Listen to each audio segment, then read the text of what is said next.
Okay, there you go. Microphone's finally working.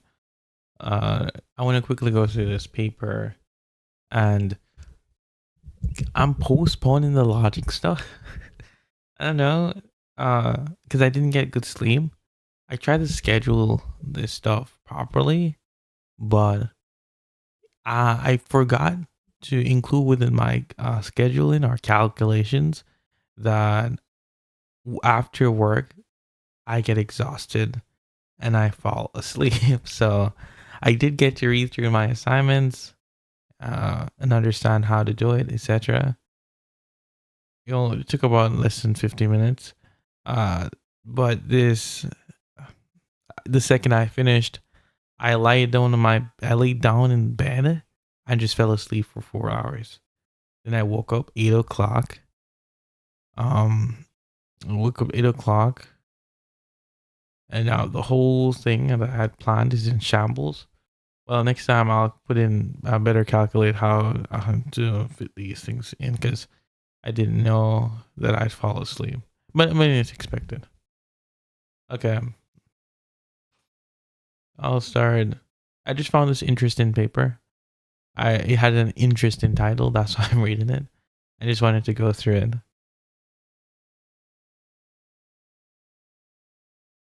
Why sentience should be the only basis of moral status by Matthew Way Perry.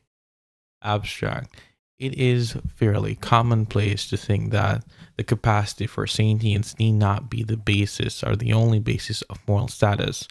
Pluralists contend that moral status is grounded in several other valuable capacities, as well as or instead of sentience, such as agency, empathy, or sociality. However, this contention contrasts with a standard assumption in animal ethics that sentience should be the only basis of moral status. This article vindicates that assumption. Whilst classical utilitarians have defended a similar claim about sentience in relation to ultimate value, the merits of this view have gone relatively unnoticed in contemporary debates about moral status and animal ethics. An account based on sentience alone avoids conceptual redundancy and has a greater explanatory power than pluralist alternative views. An account of moral status based exclusively on sentience also yields two significant and revisionary implications that have not been recognized. First, the distinction between persons and non persons cannot hold, so all moral patients, including non human animals, should feature as primary subjects in ethical theories, public policies, and research agendas. Second, we ought to favor non human interests far more often than we tend to suppose. Key words: sentience, animal ethics, moral status, pluralism, sentientism, agency. Introduction. Beings with moral status tend to possess a range of valuable capacities, such as agency, sociality, and empathy. However, many contributors to the animal ethics literature assume that it is the capacity for sentience alone that grounds moral status.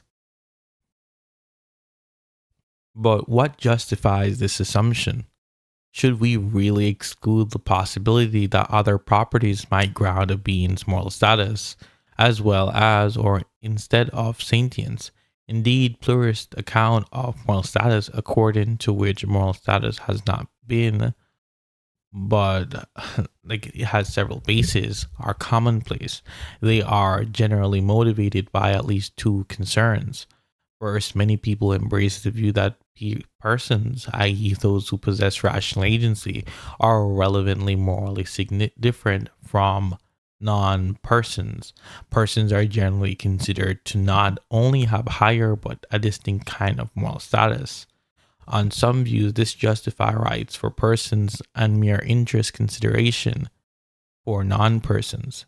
A pluralist account would vindicate these distinctions, whereas a purely sentience based approach would presumably do away with these distinctions, at least for all persons and non persons who are sentient. Second, rooted moral status in not one but several capacities seem to avoid certain counterintuitive implications. For instance, if faced with a choice between harming a dog or a human when we cannot do otherwise, and a kind of moral status that relies on a single property might require us to flip a coin. In contrast, the pluralist account can favor justify favoring those beings, namely persons, who possess several morally relevant capacities. This article defends a monistic account of moral status. There is only one kind of moral status, and that moral status is grounded in the capacity for sentience. This matters because it has implications for how we ought to treat bearers of moral status. If sentience based monoism is true, then the obligations we have to persons and non persons are not distinct. Instead, all wrongs can be explained using the capacity for sentience. Oh my god, dude. I and I am a bit excited. I don't know why the mic's blowing out though. I'll turn it down, I guess. Wait a minute.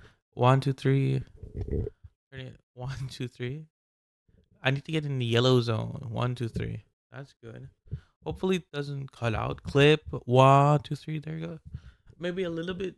Oh, okay. That's good in the hole. It's going to the red zone. I don't like that. Okay, anyways. I'll turn it up because one, two, three. And you know what? Okay, there you go. Um, There you go. It's interesting that the paper takes on what some to consider a non-issue, at least when it comes to moral status, or typical sentience arguments, which is human versus, let's say, a dog, pig, or etc. Oftentimes people use it as a way to reductio another person, but I don't find it to be reductious in a sense. I think it could come off as highly unintuitive for the layperson person, but I don't see how human versus animal is going to be an actual issue. Um, I think, I think, let's say, push it further, a rat versus a human being. I think there's going to be an issue there, at least in some part, due to the fact that we understand that the severity of death or the badness of death is going to be much greater for one agent over the other. And I think this should be uh acknowledged in some sense. I don't think I have a specific argument against human versus dogs, unless you can do the relation argument that the infant is within a cobweb of societal relationships. It has parents, it may have symbolic values, and so on that could generate more moral reasons to save an infant over, let's say, a dog, because that dog lacks that relational network to which that infant has. Um, so it's going to be the case, like, such as a mother saving her own child over a stranger. I don't think that defeats the argument that both individuals, the child or the stranger, lack some sort of sentience or equal sentience to be specific. It just says that one can have greater moral reasons to do an action over the other. But if we were to be fair within, let's say, a vacuum, it's going to be the case that the relationship argument is not going to work out too well. Maybe you can take up a negative versus positive right argument, whereby you argue the right to life is solely negative. But I believe that these arguments, without further justification or clarification on what they're talking about, lead us to have an ethically impoverished position. I like, I like vegan gains. I think vegan gains is a good debater, and nothing wrong with him. Uh, but when he does argue that one can leave another to die, or leave one to die because they're not exactly infringing on that person's rights, I do think it's gonna be a bit wrong to leave another person who can be saved without any substantial burden to oneself. I mean, the same go with Judith Thompson, Jarvis Thompson. Uh, she once outlined within her work that if it were the case that someone had to fly a plane over, I can't exactly remember the name of the hypothetical. If someone were to fly a plane over, it would be too much of an ask, even if it just meant to place the palm of their hands on your head to save you. She then went on to say that if that person was a holocaust, it would still be immoral to ask this person to put the to save you, even if it was of little effort. I think this view of at least justice or morality, morality to be specific, is severely impoverished, in my view. Um, so these arguments don't fare too well unless these arguments really don't fare too well, to be honest. You could try Tria. CW no try the argument from Tria would be, I think there was a paper on the degrees of moral status in regards to animals. You could say that humans are frequently more connected to their future self, higher relation are so that could be an argument for why we would save, let's say, an infant over a dog, because an infant is going to be have a greater relation r than a dog. But I wonder what this paper is going to say, and honestly I'm a bit excited. I don't understand why it's peaking, the audio is peaking. All right, let's try this. One, two, three. Okay. Where was I? The article defends a monistic account of moral status. There is only one kind of moral status that's granted the capacity for sentience. This matters because the implications we have bears more. This is sentience is true, then by obligation. Okay, I'll go back.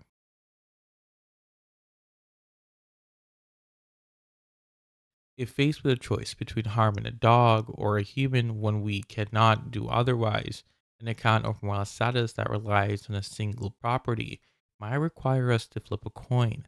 In contrast, a pluralist account can justify favoring those beings, namely persons, who possess several moral relevant capacities. This article defends a monistic account of moral status. There is only one kind of moral status, and that status is grounded in the capacity for sentience. This matters because it has implications for how we ought to treat bearers of moral status. If sentience based monism is true, then the obligations we have to persons and non persons are not distinct. Instead, all wrongs can be explained using the capacity for sentience. Theories of justice, humans with profound cognitive disabilities, have the same kind of moral status as all other humans, and we ought to prioritize animal interests more often than we tend to suppose. If a sentience based monoism hereon, Scientism, has these important revisionary implications, then it must be given a robust argumentative defense. And yet, even if the many animal ethicists who rely on Satanism acknowledge these implications, many of them also do not directly justify their versions of it. Instead, they either appeal to its inclusiveness and anti-species virtues, or they invoke arguments provided by classical utilitarians about sentience relation to ultimate value.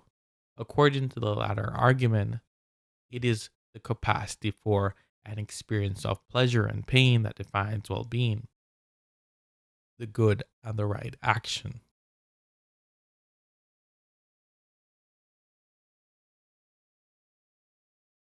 This article aims to take steps to remedy this argumentative gap by vindicating Scientism in its own right, showing that it is a plausible, explanatory, powerful account of moral status consistent with a range of moral theories. Nonetheless, to defend Sentianism successfully, we need to rely on a richer definition of sentience than is often deployed. One, to grant that, one which grant that sentience can encompass a range of value-laden experiences, not just pleasure and pain. While monism could be based on another capacity, this article attempts to make clear within its space constraints why sentience is the most plausible basis. The argument below indicate that pluralism is conceptually redundant. The capacity for sentience can explain why capacities that the pluralists might contend are additional bases of moral status, such as agency, sociality, and empathy, are in fact of derivative value. Ooh, okay. I get a bit too excited. This derivative value is traceable ultimately to the intrinsic value of sentience. For instance, rational agency has value that derived from sentience experiences that rational agents can undergo, while rational agency is the indicative example examined below. The formal structure of how we should reason about it is to value generalize to another to any other capacities that the pluralist might identify as a basis of status. Sentientism also improves upon pluralism at the level of moral implications. On the one hand, sentientism can explain why some non-sentient entities, example trees, have an indirect moral status. Their value derives from the experiences of sentient beings. On the other hand, sentientism can either accommodate or associate the pluralist concerns outlined above, since it fully accounts for the range of ways in which sentientism or sentient beings can be wronged. In what follows, Section 2 clarifies on the concept of moral status and outlines a sentience based monoism.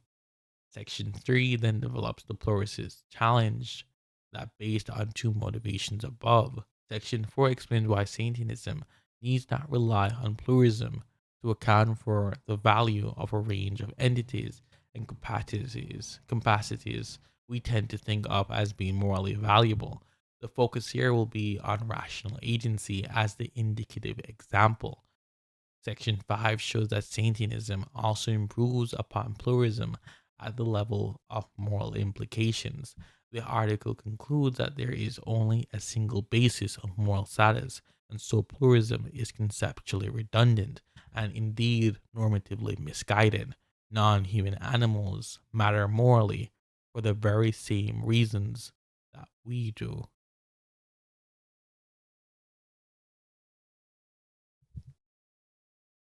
Monoism about moral status. Beings with a direct moral status can be wrong because we owe it to them, in particular, that we act in certain ways. Call beings with a direct moral status moral patients, unless otherwise stated. The term moral status refers to the direct moral status that a moral patient possesses, i.e., the status of a being that matters in it, their own right. Section 1, 4.1 briefly discusses indirect moral status, i.e., the moral status of an entity that is derived from the direct statuses of a moral patient.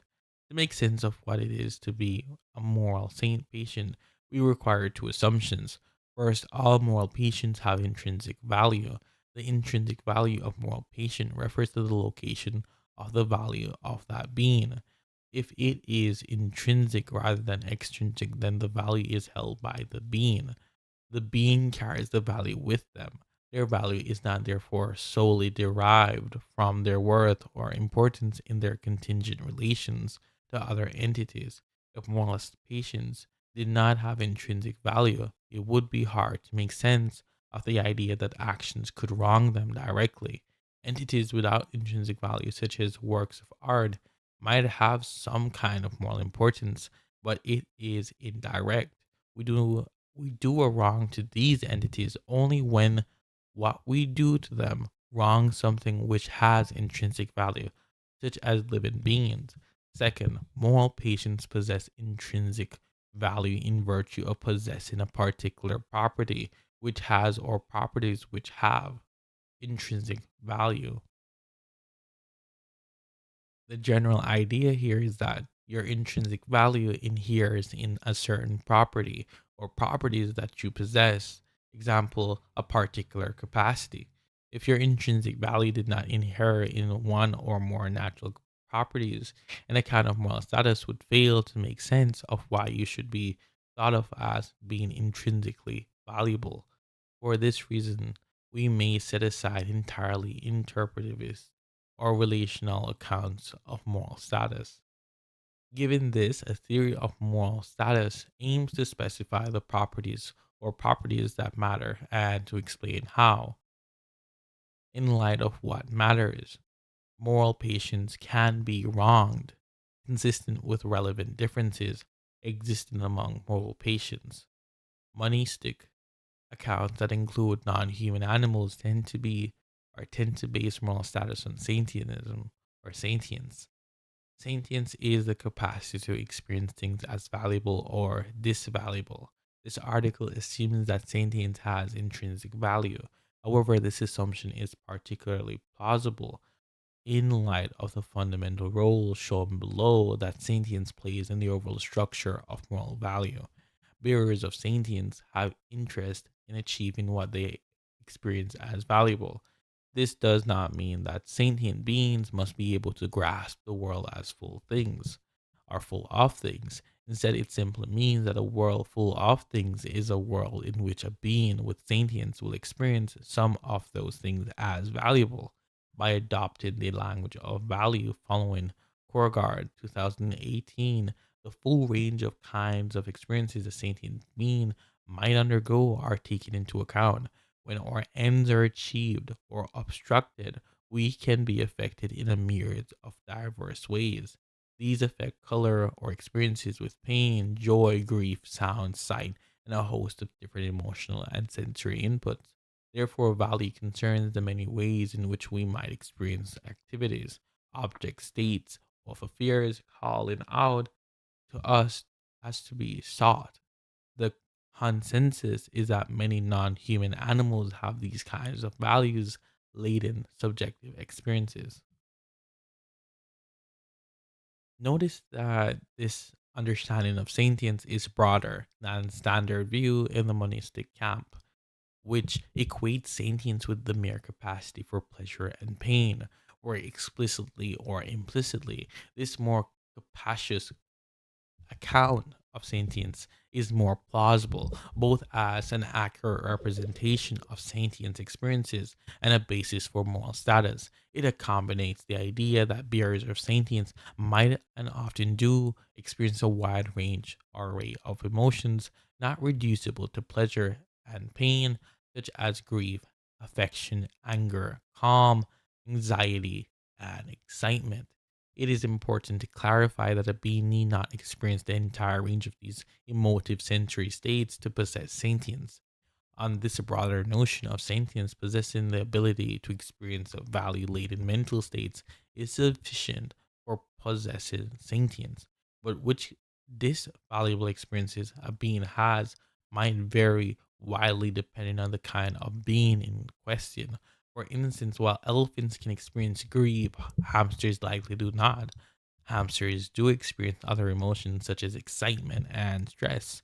Both beings have value laden experiences, even if they may not have the same experiences. In contrast, a narrower account, which reduces sentience to the capacity for pleasure and pain, has insufficient explanatory depth to accurately account for a wide range of value laden experiences.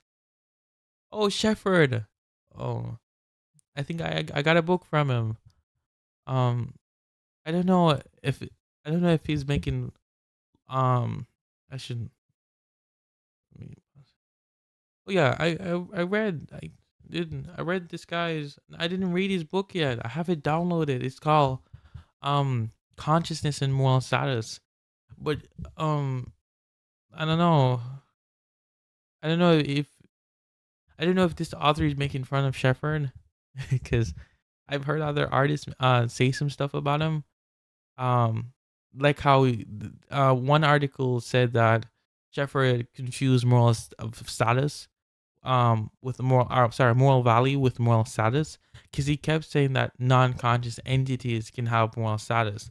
Like Shepard once gave a hypothetical or example of a mother robot coming to you and saying, don't deconstruct my son robot. And this mother robot showed extreme emotions, and it almost seemed like they were actually conscious or feeling of, so I'm actually feeling these emotions.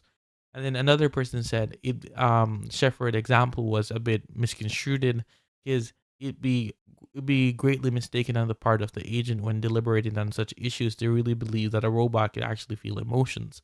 Um but it goes into more issues, because I've heard of hypotheticals whereby if we go by the biological determinist account, whereby we think people are just chemistries, synapses, etc.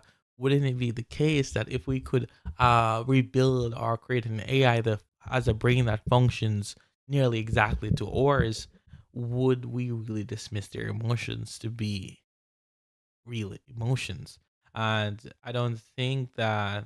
Um, Turn this a little bit up. I don't know.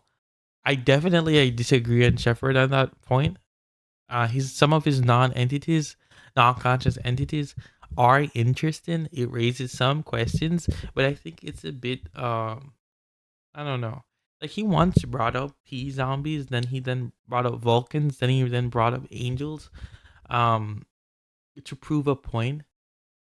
Uh, it was, and then he brought up. Did I say he brought up zombies too? Yeah. Anyways, it's interesting. I just think uh no. I have to read more into. I just have to finish. I have to read that book, from his. But yeah, I just a bit happy that he got mentioned, but a bit confused whether or not they're ridiculing him or uh bringing him up in a good light.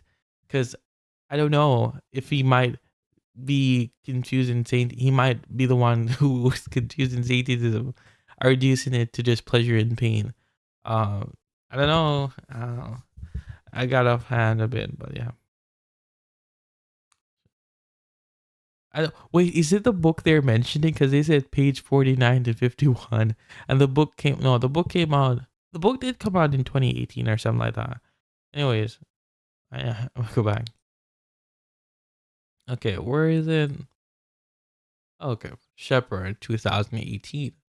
A narrow account either simplifies what it means to possess sentience, or it forecloses the possibility that mental states, in addition to pleasure and pain, have moral salience.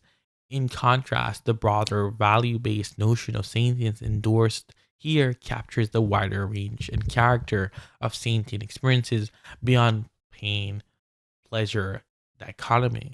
The whole range of emotions and sense awareness that we and other animals can possess.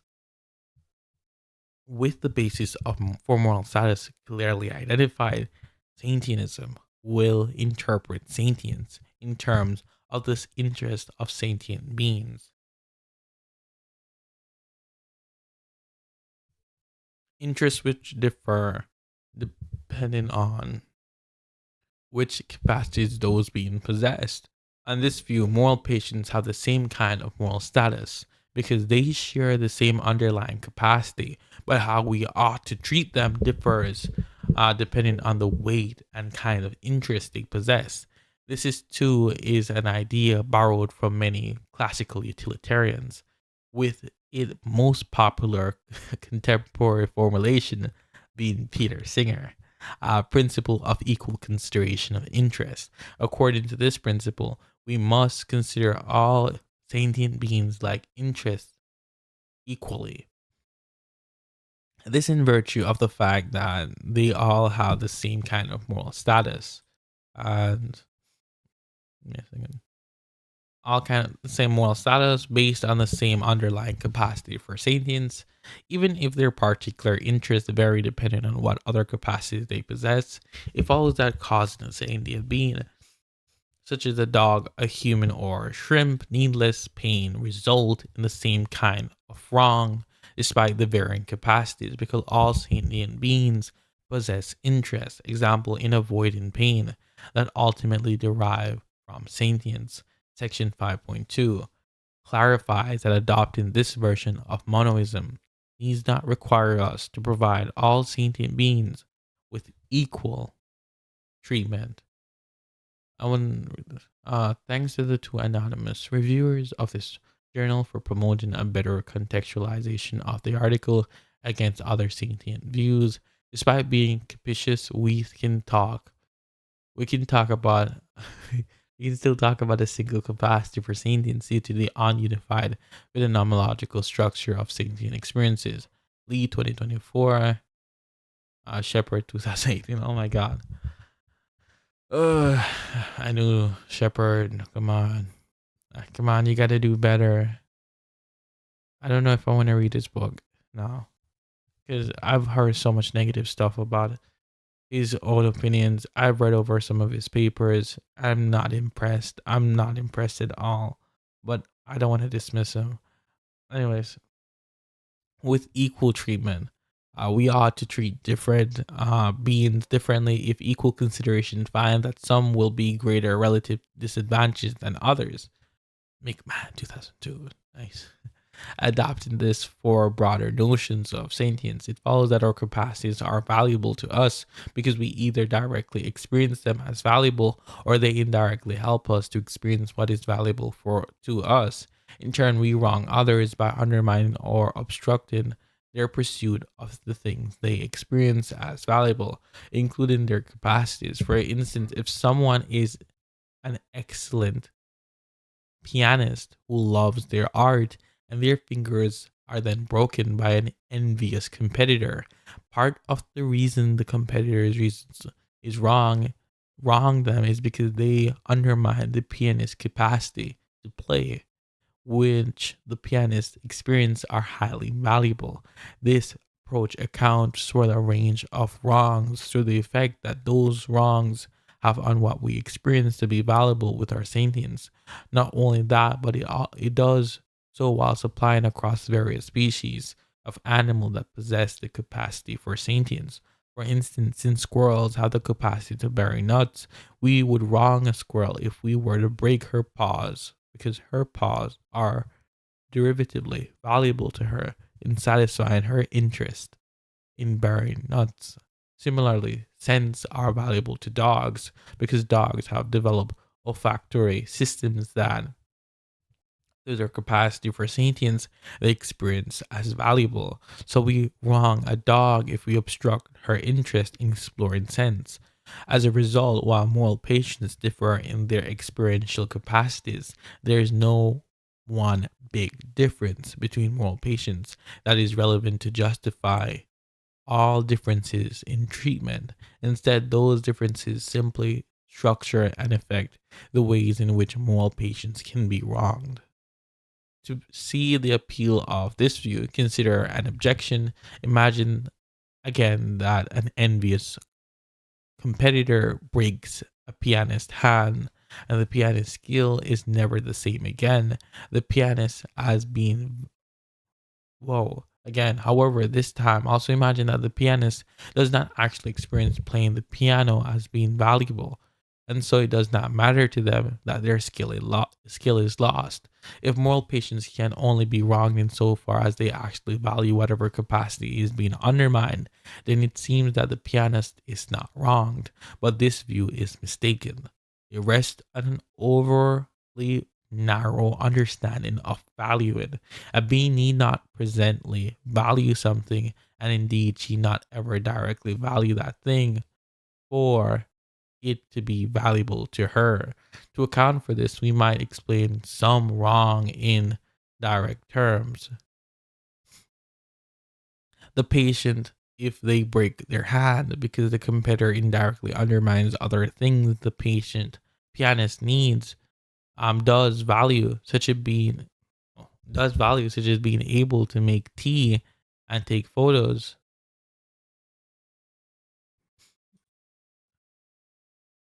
Sorry.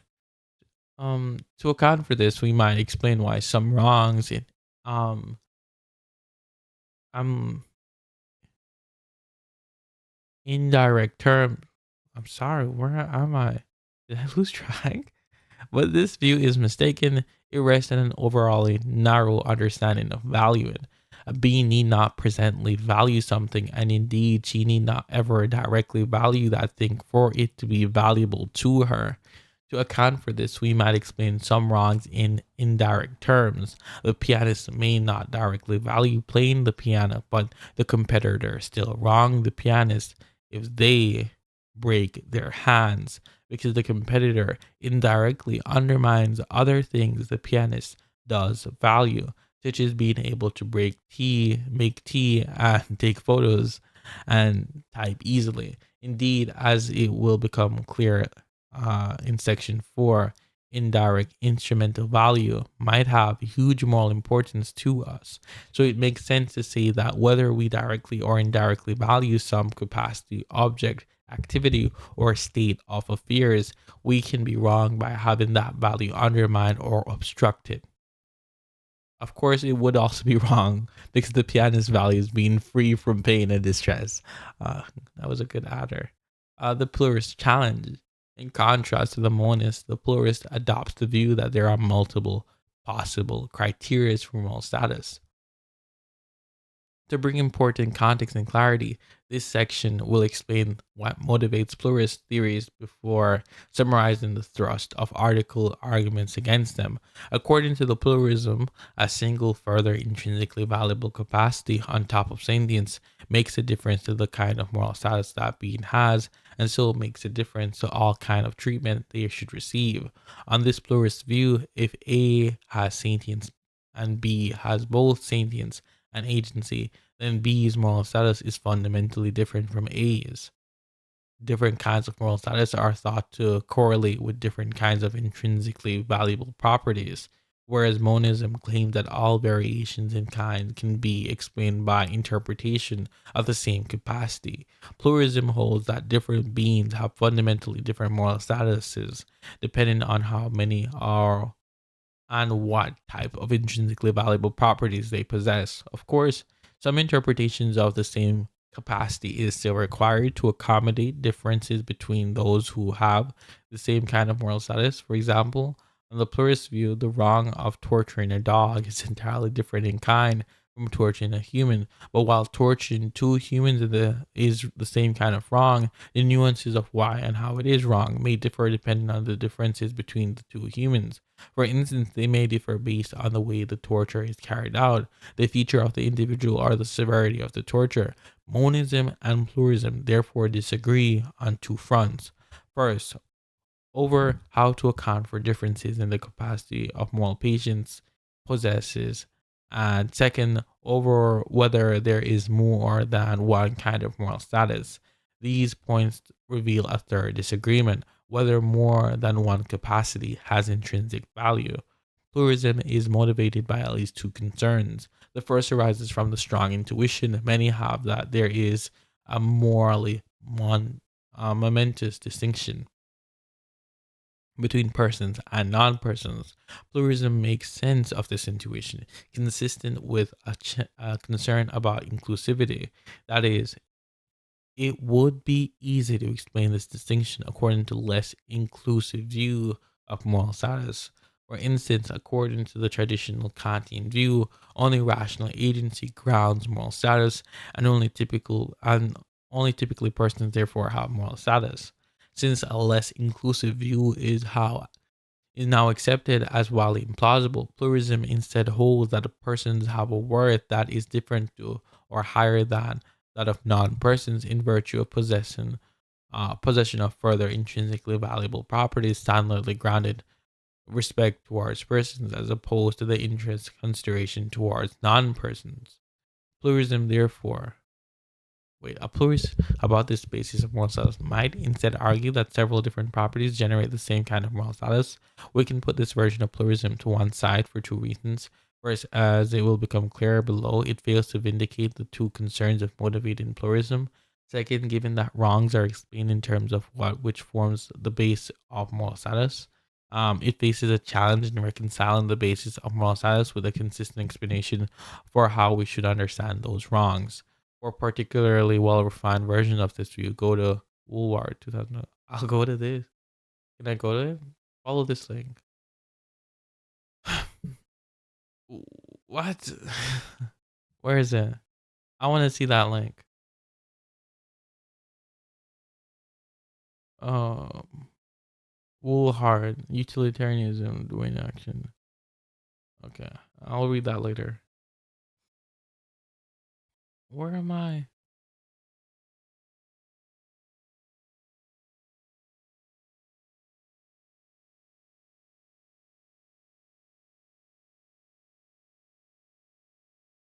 Where am I?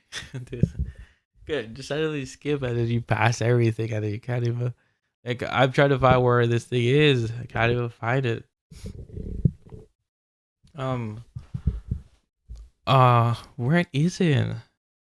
So he talked about Kant, rational agency. He then talked about pluralism, or some version of pluralism, whereby you cannot really vindicate the things wrong. So I'm in the footnotes.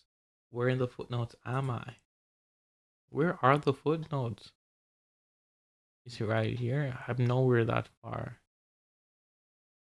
Where are the footnotes? Dude.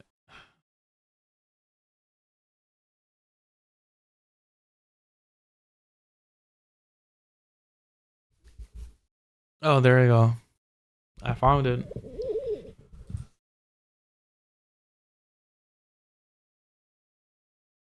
Oh, okay. Results in. I'll go back so I can connect it. Pluralism, therefore, results in a purportedly morally justified inequality of treatment. While persons receive certain kinds of moral consideration, non-persons receive others. The second concern focuses on the contention that Sentientism would require us to weigh equally the strong interest of all sentient beings. Pluralists claim that since Sentientism would lead us to hold that all moral patients have the same kind of moral status, we cannot avoid certain particularly counterintuitive implications. They might bring up the dog stuff again. I'm a late.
Result in purportedly morally justified inequality of treatment while persons receive certain kind of moral consideration.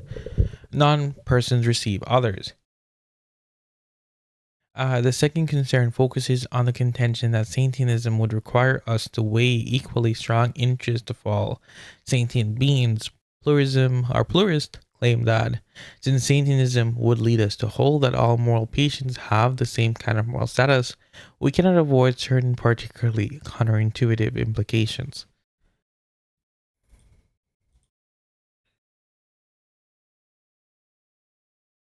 For instance, plowing a field involves causing harm or death to numerous non-human animals.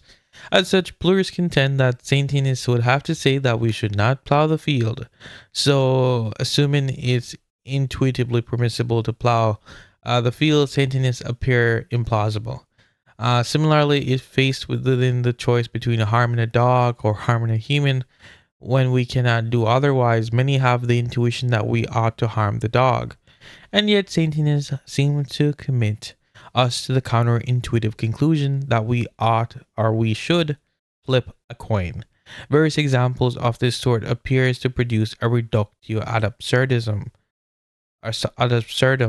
for Sentianism. In contrast, pluralism does not result in these kind of conclusions, if and because it claims that the human has greater worth and therefore superior kinds of moral status, in virtue of possessing a greater number of special forms of intrinsically valuable capacities. Since humans must prioritize their interest over animals from time to time, and since many think that not prioritizing humans would be problematic, the pluralist holds that there must be more than one ground of moral status to explain why some beings' interests matter more than others.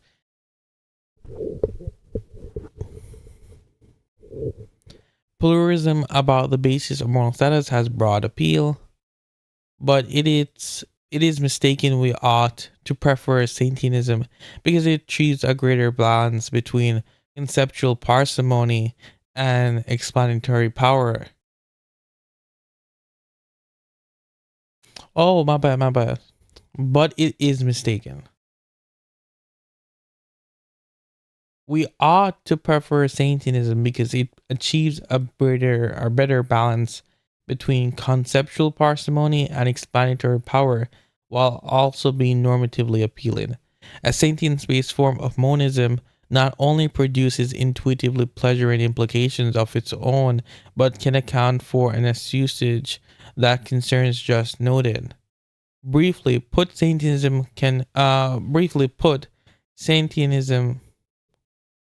what? Briefly put, Satanism can do all the explanatory work that a plausible theory of moral status demands. Pluralism is both conceptually redundant and normatively misguided. To be clear, this critique of pluralism can be reduced to the mere claim that it lacks parsimony. The notion of parsimony should be challenged when used as a blunt argumentative tool. Explanatory power and accuracy matter too. However, parsimony is significant virtue of a theory when combined with explanatory power and satisfactory conclusions. Relying on sentience alongside certain derivative concepts to explain moral status makes for more plausible theories if and because derivative concepts further define and elaborate fundamental concepts without needing to posit additional fundamental concepts. It follows that if a fundamental concept, the capacity for sentience, can do all the explanatory work, then a new fundamental concept, extra bases for more work, are redundant. The remainder of the article demonstrate this. Section 4 shows that. I gotta read that again. From the top. Oh, from the top. Unfortunate. I was recording it, but I paused it. Okay. Let's start here. So, assuming it's intuitively unpermissible to plow the field, Sentianism appears implausible. Similarly, if we face the choice between harming a dog or harming a human when we cannot do otherwise, many have intuition that we ought to harm the dog, and yet Sentianism seems to commit us to counterintuitive conclusions that we should flip a coin. Various examples of this sort appear to produce a reductio ad absurdum of Sentianism. In contrast, pluralism does not result in this kind of conclusions because it claims that the realism what in virtue of possessing greater number of special form intrinsically valuable capacities, since humans must prioritize their interest over other animals from time to time, and since many think that's not prioritizing humans would be problematic. The pluralist holds that there must be more than one ground for moral status to explain why some beings' interests matter more than others. Pluralism about the basis of moral status has broad appeal, but it is mistaken. We ought to prefer Sentientism because it achieves a better balance between conceptual parsimony and explanatory power, while also being normatively appealing. A sentience-based form of monism not only produces intuitively pleasing implications of its own, but can account for as usage the concern just noted. Briefly put, Satanism can do all the explanatory work that a plausible theory of moral status demands. Pluralism is both conceptually redundant and normatively misguided. It lacks parsimony. The notion of parsimony should be challenged when used as a blunt argumentative tool. Explanatory power and accuracy matter too. However, parsimony is a significant virtue of a theory when combined with explanatory power and satisfactory conclusions. Relying on sentience alongside certain derivative concepts to explain moral status makes a far more plausible theory if and because the derivative concepts further define and elaborate fundamental concept without needing to posit additional fundamental concepts. It follows that if a fundamental concept, the capacity for sentience, can do all the explanatory work, then the new fundamental concepts, extra bases of moral status, are redundant. The remainder of this article demonstrates this. Section 4 shows that Satanism can make sense of those entities and capacities that we tend to think of as morally valuable in derivative terms. Subsequently, Section 5 argues that we end up with strong reasons to prefer monism for its moral implications too. Monistic moral value. This section shows why Sentientism has considerable explanatory power. To do so, it focuses on the exposing of the derivative relationships that other valuable entities and capacities have with the capacity for sentience. After briefly characterizing the notion of derivative moral value in general, this section focuses in particular on the capacity for rational agency because of its wide appeal. Nonetheless, the formal structure of this argument concerns rational agency will generalize to other candidates' bases of moral status. 4.1 Derivative moral value in general. Start with a simpler case of entities/capacities whose value we already tend to think of in derivative terms. Specifically, the value of most of the capacities that we and animals possess can be explained instrumentally and so derivatively, such as the capacity to eat or the capacity for vision. If a capacity possesses instrumental value, it is valuable as a means to particular end. For instance, the capacity to run fast might be instrumentally very useful for an animal like us, but this value is still relative to our possession of it. The ability to run is thus valuable insofar as it helps an animal to achieve certain other ends, such as avoiding predators. So it helps an animal to achieve certain other ends, such as avoiding predators. So we ordinarily think that the value of a capacity is relative to and dependent on individuals who possess it, allowing them to achieve their other ends. Similarly, we can think of the value of many other properties, objects, and entities in this way. Natural entities such as trees might have instrumental value in simply promoting a habitable environment and providing aesthetic pleasure, while implicitly or explicitly, as mentioned above, this is an idea familiar to the classic utilitarianism and particularly the work of Mill. However, recall that version of Sentience relied on her here is broader than which Mill offers us. Happiness need not be the only desirable end. As such, we can remain open to the possibility that range of properties are valuable as ends, including agency. This is because a property might be valuable derivatively, but still possesses final moral value if it values blah blah blah. What? This is because a property might be valuable derivatively, okay, but still possess final moral value if it's valued for its own sake. Okay, I get it. Focusing on derivative final value as well as derivative instrumental value means that the capacity for sentience can do a lot of more explanatory work than we might otherwise think. That is, the notion of derivative final value can address several intuitions. For instance, that is not just happiness that is a morally valuable end, but that the exercise of certain capacities may be morally valuable in and of themselves, such as agency, that some organic entities have a special final value worthy of even deeper moral consideration, such as ancient trees, or that some artifacts have immense aesthetic, cultural, sentimental, symbolic, and historical moral significance that the instrumental explanation cannot capture, such as the Mona Lisa. An entity is of final value if we have reasons to respond in value related ways to it, but not on account of a desire that the object slash entity causally or constitutively contributes towards. To value some entities for reasons that are independent of the desire that the entities contribute towards it is to focus centrally on the entity, admiring or appreciating certain of its features without an occurrent desire for something regarding it to be the case.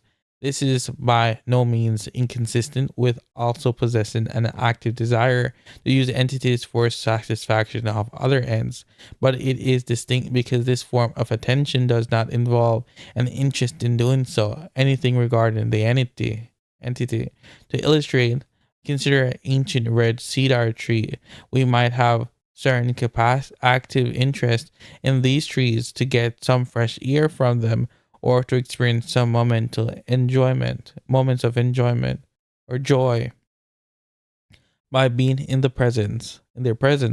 But to achieve a full account of their moral value, it seems more accurate to say the kind of value we associate with them is independent of what we want slash need to get from these things. Instead, we might simply admire and appreciate their beauty, age, size, and complexity. And when we do so, we appreciate and admire these things for their own sake. When we engage in these forms of valuing, we might have emotional responses, hold certain beliefs or judgments about the entity, or perform certain actions. However, none of these involve a desire that the entity contributes something else. Instrumental, as instrumental valuing requires. To see the strengths of this derivative explanation of moral value, notice that it coheres with the common sense intuition that certain non sentient organic entities have significant moral value but lack a direct moral status. This allows us to develop a comprehensive account of environmental ethics that derive nonetheless from the capacity for sentience. If ancient red cedars are valuable derivatively in virtue of the features that give rise to them being valued, in those ways, aesthetic characteristics, environmental necessity, age, size, location, then we ought in general to respect and protect those features and what gives rise to them. We should keep the trees standing and prevent wildfires, for instance, because this would preserve the derivative final value of the tree. However, the reason we have to treat ancient trees in their particular moral ways are still derivative of the reasons we have to treat moral patients in the same way we should treat them. The trees only have trees only have morally relevant value because they have uh what? Because they have value to us. Okay. According to this view, the moral reasons we have to preserve non sentient entities and processes are pro tanto reasons. Okay, that might be overridden by further considerations about the interest of sentient beings. Okay. 4.2, the derivative value of agency. This article means claim is that if we rely on sentientism, then pluralism is conceptually redundant. To justify that claim, we need to extend the way of thinking about value just elucidated above to show that sentientism can not only what sentientism can not only account for the moral value of those entities we already tend to think as derivatively valuable, but also those capacities generally thought of as non-derivatively valuable additional basis for moral status, as mentioned in the article, largely focused on agency as the base for moral status. Oh my god, I repeated the same thing. Everything's merging together as an indicative example because it is a commonplace pluralist basis of moral status. However, the end argument will be plausibly generalized if correct. Rational agency, hereon simply agency, is the ability to reason in complex ways and govern one actions in accordance with a principle.